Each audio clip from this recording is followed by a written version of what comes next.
បន្តទៅតាមដានទស្សនាជាបន្តទៅទៀតដែលក្រុមហ៊ុន Pan Lab រួមជាមួយនឹងក្រុមហ៊ុនជក់តុនបានក្លាយទៅជាដៃគូសហការយុទ្ធសាស្ត្រដើម្បីជំរុញសមត្ថភាពផលិតកម្មនិងទីផ្សាររបស់កម្ពុជានៅរសៀលថ្ងៃទី22ខែវិច្ឆិកាកន្លងទៅនេះក្រុមហ៊ុន Pan Lab Trading Co Ltd រួមជាមួយនឹងក្រុមហ៊ុន DQD Manufacturing Co Ltd បានរួមបញ្ចូលគ្នាក្រោមឈ្មោះក្រុមហ៊ុន Pan Lab បានចូលរួមដៃជាដៃគូយុទ្ធសាស្ត្រជាមួយនឹងក្រុមហ៊ុនជក់តុន Cambodia Ltd ឬដែលគេហៅថាជាក្រុមហ៊ុនជក់តុន Cambodia ដើម្បីលើកកម្ពស់វិស័យផលិតកម្មនិងពាណិជ្ជកម្មនៅកម្ពុជាកិច្ចសហការនេះមានគោលបំណងនៅក្នុងការប្រើប្រាស់ជំនាញនិងសមត្ថភាពច្នៃប្រឌិតរបស់អង្គភាពទាំងពីរដើម្បីជំរុញការរីកចម្រើនគុណភាពប្រតិបត្តិការនិងការពង្រីកទីផ្សារជាពិសេសនៅក្នុងផលិតកម្មរបស់ថ្នាំបៀកដែលមានគុណភាពល្អគោលបំណងសំខាន់នៃកិច្ចសហការនេះក្រុមហ៊ុន Pan Lab និងក្រុមហ៊ុនជក់តាន់ Cambodia រួមគ្នាធ្វើឲ្យដំណើរការនៃការផលិតកម្មនៅក្នុងកម្ពុជាមានប្រសិទ្ធភាពខ្ពស់ដោយក្រុមហ៊ុន Pan Lab នឹងវិនិយោគទៅក្នុងការបង្កើតនិងការធ្វើបច្ចុប្បន្នភាពសមត្ថភាពផលិតកម្មនៅក្នុងស្រុកជាមួយនឹងបច្ចេកវិទ្យានិងការអនុវត្តថ្មីៗហើយកិច្ចសហការនេះមានគោលបំណងនៅក្នុងការបន្តឲ្យមានកំណើនស្តង់ដារគុណភាពនៃផលិតផលថ្នាំបៀកនៅក្នុងប្រទេសកម្ពុជាលោកអង្គញាគិតលីច័ន្ទផាណាប្រធានក្រុមហ៊ុន Pan Lab គឺជាសហគ្រិនដ៏ជោគជ័យមួយរូបនិងជាអ្នកវិនិយោគយុទ្ធសាស្ត្រដ៏ល្បីល្បាញដោយសារតែភាពជាអ្នកដឹកនាំរបស់លោកនៅក្នុងនាមជាស្ថាបនិកនិងជាប្រធានក្រុមហ៊ុន Kitli Investment Co Ltd ដែលហៅកាត់ថា KLYP Investment ក្រោមការណែនាំរបស់ក្រុមហ៊ុន KLYP Investment បានបង្វែរនៅការវិនិយោគនៅក្នុងឧស្សាហកម្មផ្សេងៗរួមមានទាំងបដិសណ្ឋារកិច្ចអចលនទ្រព្យនិងវិស័យកំសាន្តវិស័យពាណិជ្ជកម្មនិងផលិតកម្មដែលបានផ្ដោតទៅលើការបណ្ដាក់ទុនប្រកបដោយនិរន្តរភាពនិងឥទ្ធិពលដែលរួមចំណែកទៅដល់កំណើនសេដ្ឋកិច្ចរបស់កម្ពុជា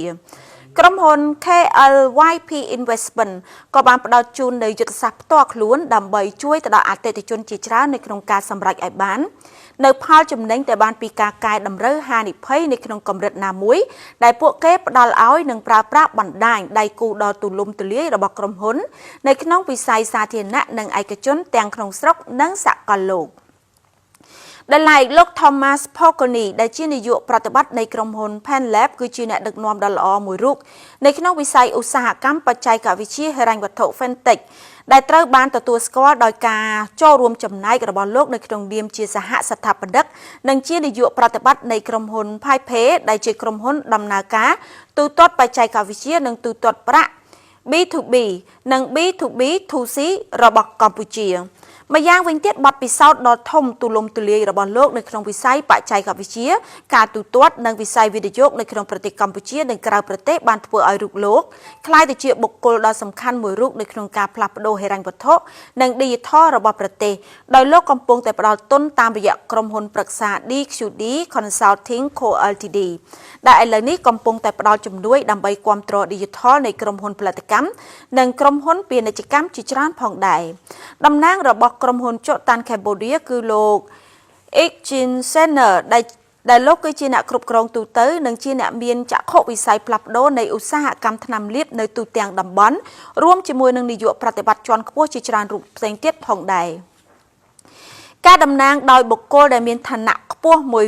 នេះឆ្លុះបញ្ចាំងអំពីការបដិញ្ញាចិត្តរបស់អង្គភាពទាំងពីរនៅក្នុងការសម្រេចឲ្យបាននៅកំណើនប្រកបទៅដោយនិរន្តរភាពនិងការពង្រឹងនៃសមត្ថភាពផលិតកម្មនិងពាណិជ្ជកម្មរបស់កម្ពុជា